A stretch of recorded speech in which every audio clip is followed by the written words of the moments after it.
We're joining men suiting up, doing battle against a resilient and fast-moving enemy. Fire. It's one of the most dangerous jobs in one of the most dangerous cities in the country. My Nightline co-anchor Dan Harris met a hardy team of firefighters risking their lives to save a ravaged neighborhood.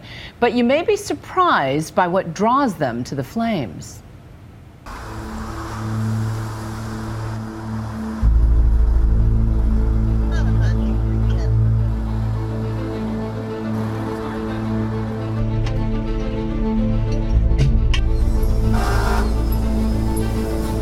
Tuesday night, received a call for a vacant structure on fire.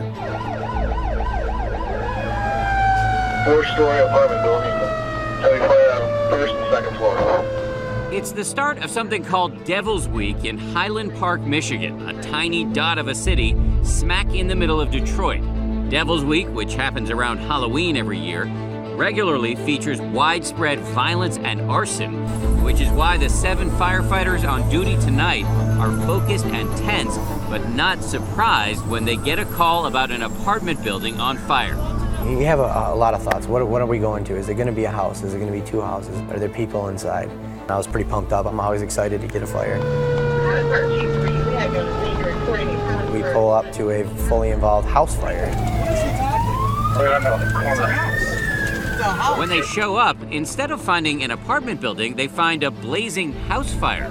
And everybody was a little confused. You gotta knock that down. Confused, but they know they have to put it out, and it's a race against time. All right, we got a hydrant back about 3 mics. So we jumped out the truck and went to work on this house. If you don't get in there and stop the one house, now you can have 2 houses. But if you couldn't put out 1 house, now you got to put out 2. It would run down the street. This is the inside story of one night in what may very well be the busiest firehouse in the country, and of the men who do one of the most dangerous jobs on earth in one of the most dangerous cities in America. Anybody who says that they're not scared when they get tested in a real fire is lying, or they just don't go into real fires. That's what the whole test of courage is. It's not being scared. It's overcoming that fear and doing your job anyway. Some fires you can't see a single thing. So you're in there, you're looking for the glow of the fire, you're searching for possible victims. You're trying to keep a sense of direction so you know the way out if you need to get out. The combination of the adrenaline rush that you get from that, combined with a certain amount of fear. I don't know how to explain to somebody where you're frantically searching for somebody but really hoping that you don't find somebody.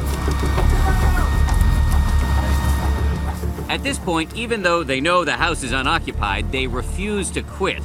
Nate, the commander on duty tonight, tells his team to temporarily stand down while they plan their next strike. We want everybody out. We made ourselves a first initial attack, which they encountered heavy fire load. So we ended up pulling back for a minute and try to size up the scene again. I ended up pulling the guys out of the house for a while because they weren't getting to the 2nd floor, and I was afraid of roof collapse. And that's when they get an unpleasant surprise. Hey, there's a second fire. I know. Okay. Just 1 block over, we had another 4-story apartment going too.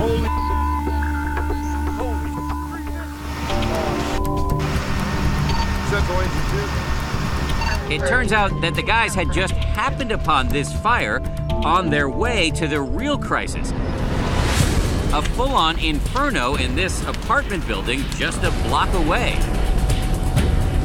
It's extremely common for somebody, they set one, and when they're running away, they set another one. Be careful, that thing's been burning for a while. They now have 7 men to fight 2 fires. Watch it.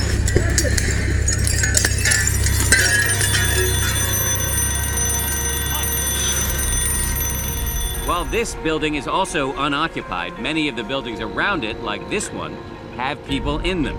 My granddaughter called me. It was on fire when she got home. And my daughter was away. But I've just begged the city mayor after mayor to tear this building down. In a moment, we'll show you what happens next here. But first, you might reasonably ask yourself, Why would anyone do this job, risking life and limb to put out fires in abandoned buildings? We got a surprising answer when, over the course of several weeks, Nightline essentially moved into the firehouse in this city decimated by the collapse of the auto industry and plagued by arson. The guys that dropped the bullshit talking about they're in this service to save people and all that la-la crap, and just admit that it's for the adrenaline. 60% adrenaline, 20% fear. Even their boss, the chief, admits it. I love my guys. They do a phenomenal job. But they are adrenaline junkies to a certain degree. The adrenaline junkies of Highland Park became nationally known and nationally controversial as a result of a viral video posted by one of their own. I'm Firefighter Scott Ziegler. Scott Ziegler started wearing a camera on his helmet to show his friends and family what his job is really like. Go to the hydrant. The result was this extraordinary glimpse inside the world of a firefighter. Everybody knows, what firefighters do, but no one ever really gets to see what we do, other than maybe a news clip here and there. No one ever really gets to see the inside. In 2012, a clip he posted got more than 1 million hits. It also provoked criticism from other firefighters around America who take issue with the fact that here in Highland Park they have a highly unusual and highly risky policy of putting their lives on the line to extinguish fires in vacant buildings. Buildings most other departments would simply let burn to the ground. Hey, fire! You need to get out! The men here point out that many abandoned homes in Highland Park are used by squatters, including sometimes entire families. Anyone who claims they know a house is vacant or not is an idiot. You can't tell me if someone's in there or not until you go in there. So whoever set the fire could still be in there. And it's still our job. We took the oath, we swore that we would protect and serve. The part-timers have benefits. You make $10 an hour, and that's it. Part-time is $10 an hour, and you're risking your life. Yes. On top of all the risk these men face, and on top of the controversy, consider this. They do this work not only for low pay, but also in many cases with no health benefits. You don't have health benefits here? Some of us do, some of us do not. A lot of us been hurt before. Like you said, when it comes to the wives, yeah, I'm pretty sure deep down inside they do sleep kind of restless at night, wondering we're gonna be all right and everything.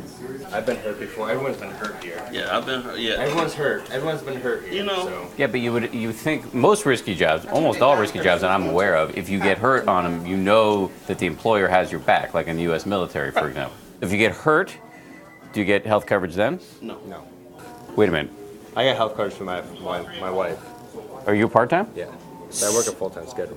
I'm not trying to pass judgment. Well, I am passing judgment. That's crazy. In the end, for these men, it all comes back to the fact that they love this work.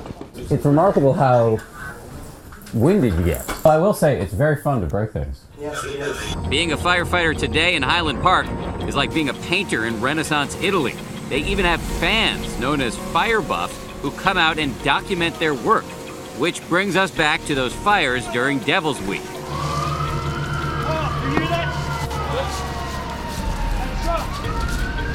With 2 blazes and only 7 men, they decide to call in help from neighboring Detroit. Sometimes you just gotta say you need help.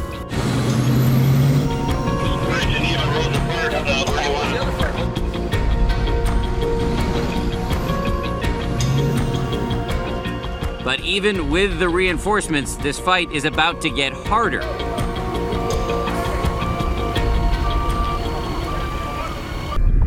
Interior crew to Stu Jackson. Can we get some water up here? Because here in Highland Park, firefighters cannot always count on the most basic and critical weapon.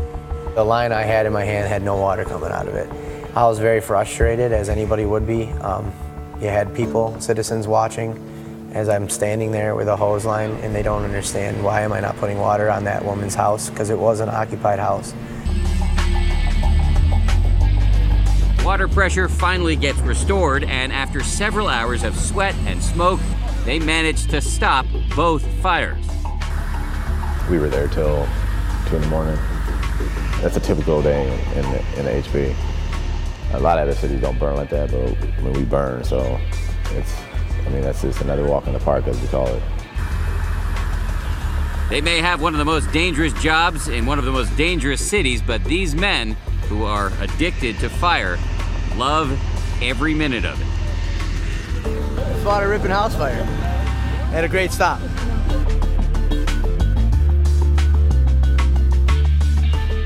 For Nightline, this is Dan Harris in Highland Park, Michigan.